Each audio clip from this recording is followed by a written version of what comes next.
Oke, Assalamualaikum warahmatullahi wabarakatuh.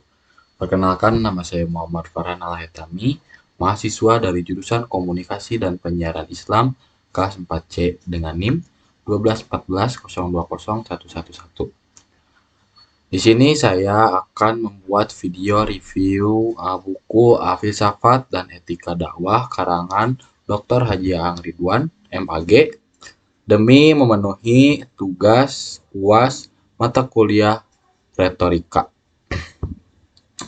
Oke, di sini saya akan mereview buku Filsafat dan Etika Dakwah yang ditulis oleh Dr. Haji Aang Ridwan, MAG. Sebelum mereview, saya akan membahas layang pandang tentang penulis Dr. Haji Aang Ridwan, MAG. Dr. Haji Aang Ridwan, MAG ini merupakan dosen dari Fakultas Dakwah dan Komunikasi. Dr. Haji Aang Ridwan, MAG ini merupakan ketua jurusan dari jurusan Komunikasi dan Penyiaran Islam. Beliau juga merupakan dosen dari mata kuliah retorika. Di balik semua itu, beliau juga adalah aktivis dakwah yang senantiasa melaksanakan kegiatan-kegiatan dakwah dimanapun. Beliau juga merupakan seorang dai yang selalu mengisi acara TV Kulkas, Kuliah Ringkas yang ada di Inspira TV. Oke, itu selayang pandang terkait biografi terkait penulis gitu ya. Oke, kita masuk ke review bukunya. Jika berbicara tentang filsafat dan etika, dua hal ini merupakan hal yang penting bagi seorang dai agar lebih mudah dalam memahami tantangan-tantangan dakwah yang dihadapi di era yang mana masyarakat tidak lagi bisa didekati dengan pendekatan atau metode yang itu-itu saja. Maka berfilsafat merupakan salah satu cara yang tepat yang dalam memperluas pandangan terhadap persoalan yang sangat heterogen, sehingga metode yang digunakan juga harus lebih variatif dan menyesuaikan dengan perkembangan zaman. Kemudian beretika merupakan pedoman dalam menghadapi berbagai situasi kultural serta nilai etis dan norma yang dianut oleh masyarakat. Nah, dalam buku Filsafat dan Etika Dakwah ini memaparkan berbagai konsep dasar filsafat, meliputi pengertian umum, sejarah, cabang kajian, dan analisis teks dengan filsafat yang dibahas pada bab pertama. Kemudian membahas etika di bab kedua, dilanjutkan dengan konsep dakwah di bab terakhir yang membahas tentang relevansi filsafat dan etika dalam kegiatan berdakwah. Oke, buku ini juga mungkin sering dijadikan referensi atau acuan oleh mahasiswa Komunikasi dan Penyiaran Islam UIN Sunan Gunung Jati, Bandung, sebagai para praktisi dakwah serta pihak-pihak yang tertarik ke dalam kegiatan ranah dakwah. Kita berbicara tentang isi buku. Buku ini buku ini dimulai dengan pertanyaan tentang apakah alasan dai harus mempelajari filsafat dan etika, sedangkan terdapat ulama yang menyebutkan bahwa filsafat itu hanya sebuah keracunan berpikir. Ya, betul bahwasannya Imam Al-Ghazali telah mengeluarkan kitabnya yaitu Tahafut Al-Falisi, artinya itu keracunan berpikir.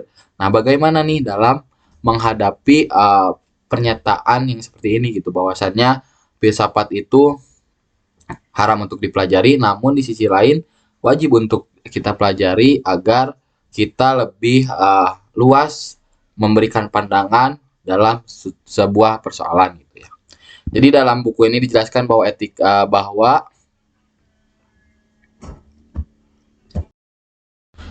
Jadi dalam buku ini menjelaskan bahwasannya berfilsafat dan beretika itu wajib hukumnya dipelajari oleh para dai gitu.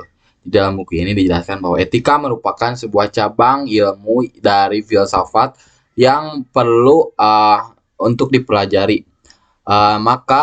Sebelum mempelajari cabang ilmunya, seorang dai perlu memahami konsep dasar dari filsafat itu sendiri.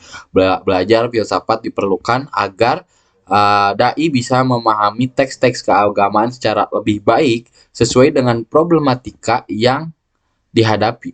Belajar filsafat juga merupakan upaya untuk membuat para dai menyadari bahwa tantangan dakwah di masyarakat ini muncul akibat transisi zaman yang memerlukan metode-metode dakwah yang dinamis dan menyesuaikan dengan perkembangan zaman. Kemudian di bab kedua tentang konsep dasar filsafat, dalam buku ini dijelaskan beberapa poin dasar dalam memahami filsafat, mulai dari pengertian yang memuat beberapa pengertian filsafat menurut beberapa filsuf, juga mulai dari Socrates sampai George Berkeley. Dalam mempelajari filsafat, seorang dai akan berpikir kritis, analisis, dan juga logis gitu. Ya, agar sesuai dengan perkembangan zaman itu sih dakwahnya, agar senantiasa relevan dengan perkembangan zaman, maka berfilsafatlah merupakan sebuah solusi agar seorang dai dapat menjawab persoalan-persoalan yang ada di kalangan para audiens atau mad'u dengan secara logis, analisis, dan juga kritis gitu. Oke, itu yang keduanya di bab 2. Kemudian dipaparkan beberapa cabang filsafat, salah satunya adalah etika yang juga menjadi salah satu fokus utama dalam pembahasan buku ini gitu. Yang tercantum dalam bab yang selanjutnya yaitu tentang konsep dasar etika. Pentingnya etika dan moral hidup dalam pelaksanaan ibadah di samping acuan dan syariat. Kita juga penting menjadi acuan dalam bertindak di masyarakat.